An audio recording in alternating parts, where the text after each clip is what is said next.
ನಮಸ್ಕಾರ ಪ್ರೀತಿಯ ಓಂ ಅರಿವು ಪ್ರೇಕ್ಷಕರೇ, ಭಕ್ತಿಯ ಬೆಳಕಿನಲ್ಲಿ ಬೆಳಗಿರುವ ಪವಿತ್ರ ಕಥೆಯೊಂದನ್ನು ಇಂದು ನಿಮ್ಮ ಮುಂದೆ ತರಲು ನಾವು ಸಿದ್ಧರಾಗಿದ್ದೇವೆ. ಅದು ತಪೋಬಲ, ಧರ್ಮ ಮತ್ತು ನಂಬಿಕೆಯ ಸಂಗಮ. ಶ್ರೀ ಅಯ್ಯಪ್ಪ ತಾತನವರ ಚರಿತ್ರೆಯ ಒಂದು ದೈವಿಕ ಪಯಣದ ಆರಂಭಕ್ಕೆ ಸ್ವಾಗತ.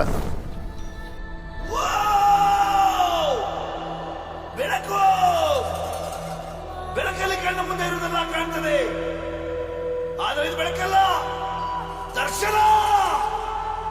ಹಿಂದೆ ನಡೆದದ್ದು ಮುಂದೆ ನಡೆಯುವುದು ಎಲ್ಲ ತೋರಿಸುವ ಬೆಳಕು ಕಾಣ್ತದ.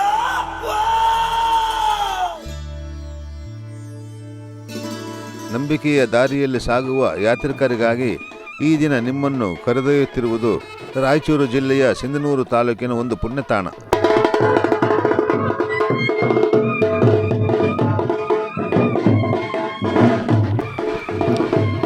ಜವಳಗೇರಿ ಸಮೀಪದ ತಿಮ್ಮಾಪುರ ಎಂಬ ಪವಿತ್ರ ಊರಿನಲ್ಲಿ ಹರಿಯುವ ದೈವಿಕ ತಪೋಶಕ್ತಿ. ಬನ್ನಿ ಹೋಗೋಣ ಶ್ರೀ ಅವಧೂತ ಅಯ್ಯಪ್ಪ ತಾತ ದೇವಸ್ಥಾನಕ್ಕೆ. ಇದು ಕೇವಲ ದೇವಾಲಯವಲ್ಲ, ಇದು ತಪಸ್ಸಿನ ಶಕ್ತಿ, ನಂಬಿಕೆಯ ಬೆಳಕು ಮತ್ತು ಭಕ್ತಿಯ ಶ್ರದ್ಧಾ ಕೇಂದ್ರ. ಹೆಜ್ಜೆ ಹೆಜ್ಜೆಗೂ ದೈವಿಕ ಶಾಂತಿ ಬೀರುವ ಈ ಸ್ಥಳದ ಮಹಿಮೆ ತಿಳಿಯಲು ನೀವು ನಮ್ಮ ಜೊತೆ ಮುಂದೆ ಬನ್ನಿ. ಒಂದು ದೇಶದ ಸಂಪತ್ತು ಕೇವಲ ಬೆಳ್ಳಿ, ಬಂಗಾರ ಮತ್ತು ರತ್ನಗಳಲ್ಲ. ಜ್ಞಾನಿಗಳು, ಸಂತರು, ಅವಧೂತರು, ವಿಜ್ಞಾನಿಗಳು, ಕಲಾವಿದರು, ಭೂಮಿಯಲ್ಲಿ ಬೆವರು ಸುರಿಸಿ ದುಡಿಯುವವರು ನಿಜವಾದ ಸಂಪತ್ತು. ರಾಯಚೂರು ಜಿಲ್ಲೆಯ ಸಿಂಧನೂರು ತಾಲೂಕು ತಿಮ್ಮಾಪುರ ಎಂಬ ಗ್ರಾಮದಲ್ಲಿ ನೆಲೆ ನಿಂತು ಸಾವಿರ ಜನೋಸ್ತಮಕ್ಕೆ ತಮ್ಮ ಜ್ಞಾನವನ್ನು ಕೊಟ್ಟು ಬೆಳಗಿದ ಪುಣ್ಯ ಪುರುಷನ ತಪೋಭೂಮಿಗೆ ಬಂದಿದ್ದೇವೆ.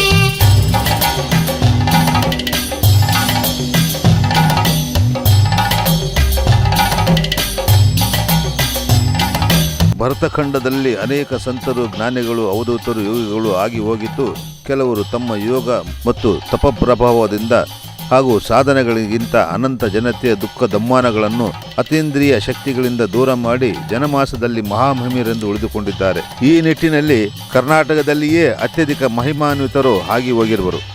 ಆಧ್ಯಾತ್ಮಿಕ ಅನುಭಾವಿಗಳ ತವರಾದ ಕನ್ನಡ ನಾಡು ಭರತ ಮಾತೆಯನ್ನು ಆಧ್ಯಾತ್ಮಿಕ ಆದಿಭೌತಿಕ ಸಂಪದದಲ್ಲಿ ವಿಶ್ವ ಗುರುಸ್ಥಾನಕ್ಕೆ ಏರಿಸಿದೆ ಎಂದರೆ ಅತಿಯೋಶಕ್ತಿಯಾಗಲಿಕ್ಕಿಲ್ಲ. ಇಂತಹ ಮಹಿಮಾಶಾಲಿಗಳಲ್ಲಿ ಅನೇಕರು. ಸಿಂಧನೂರು ತಾಲೂಕಿನ ಜವಳಗೇರಿ ಸಂಸ್ಥಾನಕ್ಕೆ ಸೇರಿದ ತಿಮ್ಮಾಪುರ ಚಿಕ್ಕ ಗ್ರಾಮ. ಅತಿ ಹಿಂದುಳಿದ ಗ್ರಾಮಗಳೊಂದಾದ ಈ ಗ್ರಾಮದಲ್ಲಿ ಅವಧೂತ ಶ್ರೀ ಅಯ್ಯಪ್ಪ ತಾತನವರು 1 ಶತಮಾನಗಳ ಹಿಂದೆಯೇ ಅಲ್ಲಿ ನೆಲೆಸಿ ಅಲ್ಲಿಯೇ ತಮ್ಮ ಜೀವನದ ಅಂತಿಮ ದಿನಗಳನ್ನು ಕಳೆದು ಅಲ್ಲಿಯೇ ಅವರ ಸಮಾಧಿಯಾಗಿದೆ.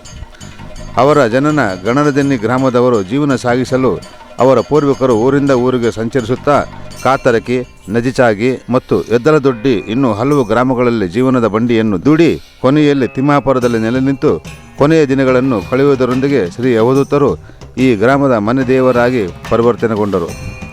ಅವರ ಸಮಾಧಿ ವಿಷಯಕ್ಕೆ ಮರಣದ ಮುಂಚೆಯೇ ಅಲ್ಲಿಯ ಭಕ್ತರಿಗೆ ತಿಳಿಸಿ, ನನ್ನ ಸಮಾಧಿಯನ್ನು ಮಾಡಲು 3 ಜಾಗಗಳನ್ನು ತೋರಿಸಿ, 1ನೇ ಜಾಗದಲ್ಲಿ ಮಾಡಿದರೆ ಸುತ್ತಮುತ್ತಿನ ಹೊಲಗಳೆಲ್ಲ ಹೂದೋಟಗಳಾಗುತ್ತವೆ, 2ನೇ ಜಾಗದಲ್ಲಿ ಮಾಡಿದರೆ ಹಾವು, ಚೋಳು, ಭೂತ ಪ್ರೇತಗಳ ಬಾಧೆ ನೀಗಿಸುವುದು ಮತ್ತು 3ನೇ ಜಾಗದಲ್ಲಿ ಮಾಡಿದರೆ ಊರು ಸುಭಿಕ್ಷವಾಗಿ ಜಾತ್ರೆಯಾಗುತ್ತದೆ ಎಂದು ಆ ಸ್ಥಾನದಲ್ಲಿ ಮಾಡಿದವರನ್ನು ಸರ್ಕಾರಿ ಅಧಿಕಾರಿಗಳು ಬಂಧಿಸುತ್ತಾರೆಂದು ಮೊದಲೇ ತಿಳಿಸಿದರು. ಅದಕ್ಕಾಗಿ ಗ್ರಾಮ ಹಿತೈಷಿಗಳು ತಮ್ಮನ್ನು ಬಂಧಿಸಿದರೂ ಪರವಾಗಿಲ್ಲ, ಬಂಧಿಸಿದರೂ ಚಿಂತೆ ಇಲ್ಲವೆಂದು ಅವಧೂತರು 3ನೇ ಸ್ಥಾನದಲ್ಲಿಯೇ ಮಾಡೋಣವೆಂದು ಹೇಳಿ ನಮ್ಮ ಗ್ರಾಮವು ಆಧ್ಯಾತ್ಮಿಕ ಚಿಂತನೆಯ ತವರಾಗಲೆಂದು ಹೇಳಿ ಅವರ ಸಮಾಧಿ ಈಗಿರುವ ಸ್ಥಾನದಲ್ಲಿ ಮಾಡಿ ಭವ್ಯವಾದ ದೇವಸ್ಥಾನವನ್ನು ಕಟ್ಟಿಸಿದ್ದಾರೆ. ಶ್ರೀ ಅಯ್ಯಪ್ಪ ತಾತನವರು ತಮ್ಮ ನಿತ್ಯ ಕಾಯಕವಾದ ಬೆಳ್ಳಿ ಮತ್ತು ಬಂಗಾರದ ಕೆಲಸವನ್ನು ಮಾಡುತ್ತಾ ನಿತ್ಯವೂ ಸಂತರ ಸಂಘವನ್ನು ಮಾಡುತ್ತಾ ಅವರಿಂದ ಅನುಭವವನ್ನು ಪಡೆದುಕೊಳ್ಳುತ್ತಿದ್ದರು.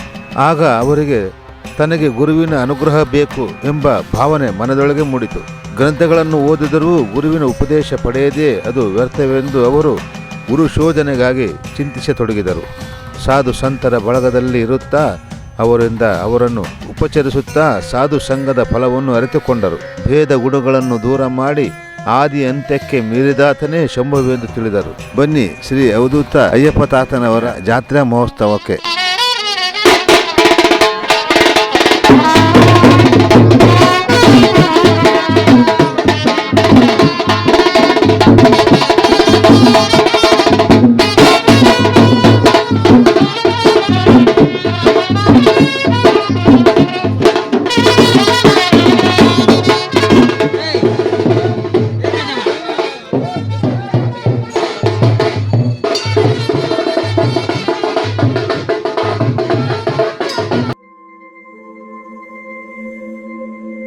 ಪ್ರಿಯ ವೀಕ್ಷಕರೇ, ಶ್ರೀ ಅಯ್ಯಪ್ಪ ಸ್ವಾಮಿಯವರ ಒಂದು ಮಹಿಮೆಯನ್ನು ಕೇಳಿ.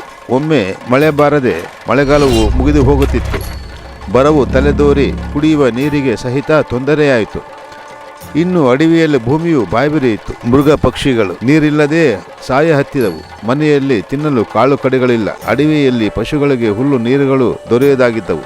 ಆಗ ಊರಿನ ಕೆಲ ಹಿರಿಯರು ಊರಿನ ಸ್ವಾಮಿಗಳಾದ ಅಮರಯ್ಯನವರಲ್ಲಿ ವಿಚಾರಿಸಿ ಊರು ಬಿಡುವುದೆಂದು ಅಮರಯ್ಯನವರಲ್ಲಿ ಬಂದು, ಸ್ವಾಮಿಗಳೇ, ಈ ವರ್ಷ ಮಳೆಯು ಬರುವುದೋ ಅಥವಾ ನಾವು ಊರನ್ನು ಬಿಡುವುದೋ ನೋಡಿ ಹೇಳಿರೆಂದು ಕೇಳಲು, ಅಮರಯ್ಯನವರು, ಈ ವರ್ಷವೂ ಮಳೆ ಬಾರದು, ನೀವು ಊರು ಬಿಡುವ ವಿಚಾರ ನೀವೇ ಮಾಡಿಕೊಳ್ಳಬೇಕೆಂದು ಹೇಳಿದರು. ಆಗ ಊರಿನ ಜನರು ಊರು ಬಿಡಲು ಉಳೆ ಕಟ್ಟಿದರು. ಅದನ್ನು ಕಂಡ ಅಯ್ಯಪ್ಪನವರು, ದಯವಿಟ್ಟು ಯಾರೋ ಊರನ್ನು ತೊರೆಯಬೇಡಿರಿ, ಇನ್ನು 3 ದಿನದಲ್ಲಿ ಮಳೆಯು ಬರುತ್ತದೆ ಎಂದು ನಿಖರವಾಗಿ ಹೇಳಿದರು. ಆಗ ಕೆಲವರು ಹೋಗುವುದನ್ನು ಕೈಬಿಟ್ಟರು. ತಾತನವರು ಹೇಳಿದಂತೆ 3 ದಿನದಲ್ಲಿ ಆಕಾಶದಲ್ಲಿ ಕರಿಮೋಡವು ಮುಸುಕಿ ಬಂದು ಮಳೆಯು ಆರಂಭವಾಯಿತು. ಗುರುವಿನ ಅಪ್ಪಣೆಯಂತೆ ದಿನದ ಬಹುಭಾಗವನ್ನು ತಮಗೆ ಗುರುವು ತೋರಿದ ಯೋಗ ಮಾರ್ಗದಲ್ಲಿ ಸಾಧನೆ ಮಾಡುತ್ತಾ ಮನದ ಕಲ್ಮಶವನ್ನು ದೂರ ಮಾಡಿ ಜನನಿ ಜನಕರ ಸೇವೆ ಮಾಡುತ್ತಾ ಸಮಯ ಸಿಕ್ಕರೆ ವೇದಾಂತ ಗ್ರಂಥಗಳನ್ನು ಉತ್ಸಾಹದಿಂದ ಓದುತ್ತಾ ತನ್ನನ್ನು ನಂಬಿ ಬಂದವರ ಕಷ್ಟಗಳನ್ನು ಪರಿಹಾರ ಮಾಡುತ್ತಾ ಸಮಾನತಾ ಭಾವದಿಂದ ಜ್ಞಾನೋಪದೇಶವನ್ನು ಮಾಡುತ್ತಿದ್ದರು. ಪ್ರೀತಿಯ ವೀಕ್ಷಕರೇ, ಈ ಬಾರಿ ಪ್ರಯಾಣ ಸಂಬಂಧಿ ಕೆಲವು ಅಡಚಣೆಗಳ ಕಾರಣದಿಂದ ಅಯ್ಯಪ್ಪ ತಾತನವರ ಜಾತ್ರೆಯ ಸಂಪೂರ್ಣ ವಿಡಿಯೋವನ್ನು ತೋರಿಸಲು ನಮಗೆ ಸಾಧ್ಯವಾಗಿಲ್ಲ. ಆದರೆ ಚಿಂತೆ ಬೇಡ, ಈ ಪವಿತ್ರ ದೇವಾಲಯದ ಇತಿಹಾಸವನ್ನು ಮತ್ತು ಅದರ ಮಹತ್ವವನ್ನು ನಿಮ್ಮೊಡನೆ ಹಂಚಿಕೊಳ್ಳಲು ನಾವು ಶೀಘ್ರದಲ್ಲಿಯೇ ಪ್ರಯತ್ನಿಸುತ್ತೇವೆ. ನಮ್ಮ ಓಂ ಅರಿವು ಯೂಟ್ಯೂಬ್ ಚಾನೆಲ್ನಲ್ಲಿ ಮುಂದೆ ನೀವು ಸಂಪೂರ್ಣ ಇತಿಹಾಸ ಹಾಗೂ ಜಾತ್ರೆಯ ವಿಶಿಷ್ಟ ಕಣಗಳನ್ನು ನೋಡಲು ಸಾಧ್ಯವಾಗುತ್ತದೆ. ದೇವರ ಆಶೀರ್ವಾದದಿಂದ ನಾವು ನಿಮ್ಮೊಡನೆ ಈ ಭಕ್ತಿಮಯ ಶಕ್ತಿ ಮತ್ತು ಪವಿತ್ರತೆಯನ್ನು ಹಂಚಿಕೊಳ್ಳಲು ಸದಾ ಸಮರ್ಪಿತರಾಗಿದ್ದೇವೆ. ಪ್ರಿಯ ವೀಕ್ಷಕರೇ, ನಿಮ್ಮ ಜೀವನದಲ್ಲಿ ಒಮ್ಮೆಯಾದರೂ ಈ ಪವಿತ್ರ ಶ್ರೀ ಅವಧೂತ ಅಯ್ಯಪ್ಪ ತಾತ ದೇವಾಲಯಕ್ಕೆ ಭೇಟಿ ನೀಡುವುದು ಅವಶ್ಯಕ. ಈ ದೇವಾಲಯದ ದಿವ್ಯ ಶಕ್ತಿ, ಶಾಂತಿ ಮತ್ತು ಆತ್ಮೀಯತೆಗೆ ಮಾನಸಿಕ ಶ್ರೇಯೋಭಿವೃದ್ಧಿ ನೀಡುವ ಸಾಮರ್ಥ್ಯವಿದೆ.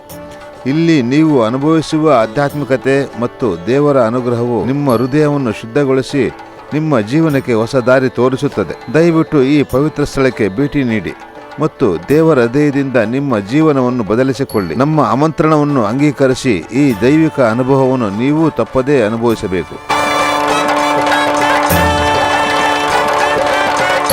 ಪ್ರಿಯ ವೀಕ್ಷಕರೇ, ಈ ಸುಂದರವಾದ ದೇವಾಲಯಕ್ಕೆ ಭೇಟಿ ನೀಡಲು ಬಯಸಿದರೆ ದಯವಿಟ್ಟು ಈ ವಿಳಾಸವನ್ನು ಗಮನಿಸಿ. ಇದು ರಾಯಚೂರು ಜಿಲ್ಲೆಯ ಸಿಂಧನೂರು ತಾಲೂಕಿನ ಜವಳಗೆರೆ ನಗರದ ತಿಮ್ಮಾಪುರ ಗ್ರಾಮದಲ್ಲಿ ಇದೆ. ಇದು ಒಂದು ಪವಿತ್ರ ಆಧ್ಯಾತ್ಮಿಕ ಸ್ಥಳ.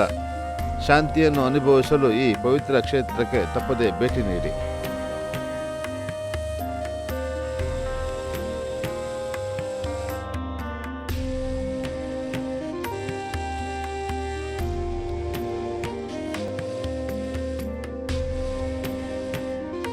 ನಮ್ಮ ಜೊತೆ ಅನೇಕ ಜನರು ಈ ಪವಿತ್ರ ಸ್ಥಳಕ್ಕೆ ಭೇಟಿ ನೀಡಿ ದೇವರ ಆಶೀರ್ವಾದವನ್ನು ಪಡೆಯುತ್ತಿದ್ದಾರೆ. ದೇವರ ದರ್ಶನದ ಈ ವಿಶೇಷ ಕ್ಷಣವನ್ನು ನಾವು ನಿಮಗೆ ತಲುಪಿಸಲು ಹರ್ಷಿಸುತ್ತಿದ್ದೇವೆ. ಈ ವಿಡಿಯೋವನ್ನು ಮುಗಿಸುವ ಮೊದಲು ನಮ್ಮ ಸನಾತನ ಧರ್ಮದ ಸತ್ಪುರುಷರು ಹಾಗೂ ಸಂತರಿಗೆ ಅರ್ಪಣೆಗೊಂಡ ಒಂದು ಸಣ್ಣ ಸುಂದರವಾದ ಹಾಡು ಕೇಳಿ.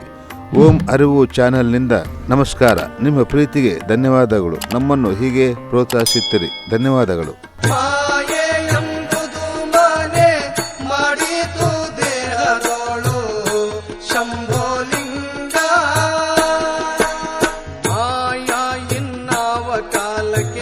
ಪರಿಹಾರವಾಗುವುದು ಶಂಭೋಲಿಂಗ.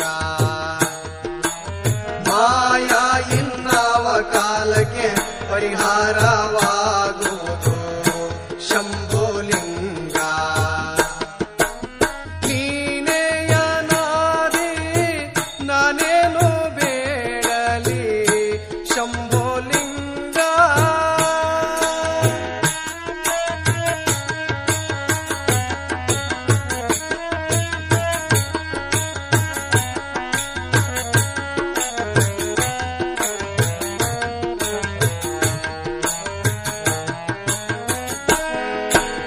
ಕಲ್ಲು ದೇವರು ಕಣ್ಣು ಮುಚ್ಚಿ ಕಾಪಾಡಿದವು ಶಂಭೋ